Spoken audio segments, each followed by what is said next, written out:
गधा एक सीधा और निरापद जानवर है। वह सुख दुख हानि लाभ किसी भी दशा में कभी भी नहीं बदलता। उसमें ऋषि मुनियों के गुण होते हैं, अर्थात वह ऋषि मुनियों की तरह एकदम शांत होता है। फिर भी आदमी उसे बेवकूफ कहता है। इसी तरह लेखक कहते हैं कि बैल भी गधे का छोटा भाई ही होता है, अर्थात वह भी शांत ही रहता है, परंतु कभी कभी वह अपना असंतोष कई नीतियों से प्रकट कर देता है। बच्चों, पाठ में झूरी नामक किसान के पास हीरा और मोती नाम के दो स्वस्थ और सुंदर बैल थे। वे अपने बैलों से बहुत प्रेम करता था। वे दोनों भी झूरी से बहुत प्रेम करते थे और कभी भी उससे दूर नहीं जाना चाहते थे। उधर हीरा और मोती के बीच भी घनिष्ठ संबंध था। वे एक दूसरे के प्रति प्रेम प्रकट करने के लिए और अपनी थकान मिटाने के लिए कई बार एक दूसरे को चाटने लगते थे या एक दूसरे से सींग मिलाते थे।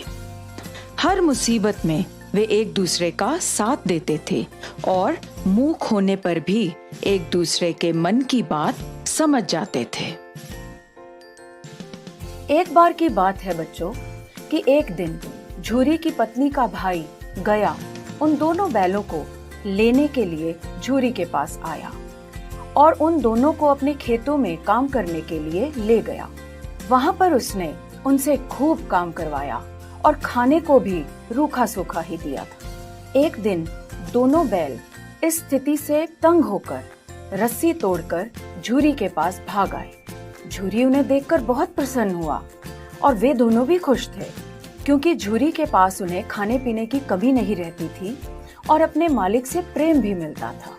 मगर झूरी की स्त्री को ये भागना पसंद नहीं आया। उसने उन्हें खूब खरी खोटी सुनाई और खाली सूखा भूसा खिलाया। दूसरे दिन झूरी का साला फिर से उन्हें लेने आ गया और फिर से उन्हें मन मारकर गया के साथ जाना पड़ा। फिर से उन्हें वही कड़ी मेहनत करनी पड़ी और रूखा सूखा खाने को मिला। कई बार काम करते करते मोती ने गाड़ी को खाई में गिराना चाहा। मोती क्योंकि बहुत गुस्सैल स्वभाव का था, परंतु हर बार हीरा उसे समझाता कि ऐसा करना सही नहीं है। मोती जितना गुस्सैल था, हीरा उतना ही धीरज वाला था। एक बार हीरा की नाक पर खूब डंडे बरसाए गए तो मोती गुस्से से हल लेकर भागा, पर गले में रस्सियां पड़ी होने के कारण वह पकड़ा गया। इसके बाद उनकी खूब पिटाई हुई। इस तरह वहां उन दोनों की हालत बहुत ही खराब होती चली गई। बच्चों, वहीं पर एक छोटी सी बालिका रहती थी। उसकी माँ मर चुकी थी। उसकी सौतेली माँ उसे रोज मारती थी। इसीलिए उस लड़की को हीरा और मोती से एक प्रकार की आत्मीयता हो गई थी। वह रोज रात को दोनों बैलों को चोरी छिपे 2 रोटियां डाल जाती थी। इस तरह उस छोटी लड़की में और उन बैलों में प्रेम बढ़ गया। एक दिन उस लड़की ने चुपके से रात में जाकर उनकी रस्सी खोल दी और दोनों बैल भाग खड़े हुए। झूरी का साला और गांव के दूसरे लोग उन्हें पकड़ने दौड़े, पर पकड़ न सके। भागते भागते दोनों नई जगह पहुंच गए, जहां उन्हें मटर के खेत दिखाई दिए। दोनों ने पेट भरकर मटर खाए, क्योंकि दोनों बेचारे कई दिनों से भूखे थे।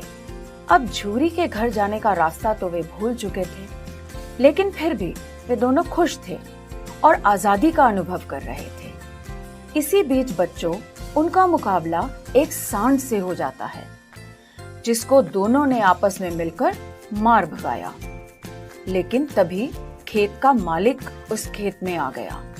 मोती तो खेत के अंदर था और हीरा खेत के बाहर था, तो मोती को पकड़ लिया गया। लेकिन मोती को फंसा हुआ देखकर हीरा ने भी खुद को उनके हाथों पकड़वा दिया। दोनों बैलों को पकड़कर खेत का मालिक उन्हें कांजी हौस में बंद करवा आया। कांजी हौस जानवरों को रखने का एक स्थान होता है, जहां लावारिस या दूसरों के खेत खराब करने वाले मवेशी या जानवरों को बंद रखा जाता है और जब तक उन्हें कोई जुर्माना देकर छुड़वाने न आए तब तक छोड़ा नहीं जाता या फिर नीलाम कर दिया जाता है। वहां और भी बहुत से जानवर थे, पर सबकी हालत बहुत खराब थी।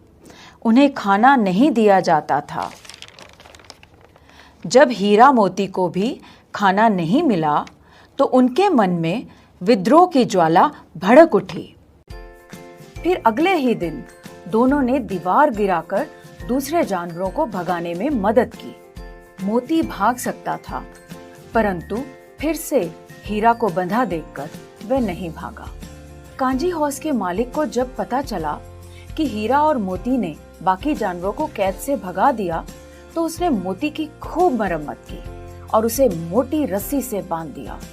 1 सप्ताह बाद कांजी हौस के मालिक ने जानवरों को कसाई के हाथों बेच दिया। एक दड़ियल आदमी हीरा और मोती को अपने साथ ले जाने लगा, तो वे तुरंत समझ गए कि उनका अंत अब समीप है। चलते चलते अचानक उन्हें लगा कि वे परिचित जगह पर आ गए हैं। उनका घर नजदीक आ गया था। दोनों खुशी से उछलने लगे और दौड़ते हुए झूरी के द्वार पर खड़े हो गए। झूरी ने जब अपने दोनों बैलों को देखा तो खुशी से झूम उठा, लेकिन अचानक वह दड़ियल आदमी आकर बैलों को रस्सी से पकड़ने लगा और ले जाने की जिद करने लगा। झूरी के समझाने पर भी वे बैल उसके हैं, उसने नहीं माना और जोर जबरदस्ती करने लगा। तभी मोती ने सींग चलाया और उस दड़ियल आदमी को दूर तक खदेड़ दिया। थोड़ी देर बाद ही दोनों खुशी से हरा भरा घास खाते हुए दिखाई दिए और तभी झूरी की पत्नी ने भी उन दोनों बैलों को खुशी से चूम लिया।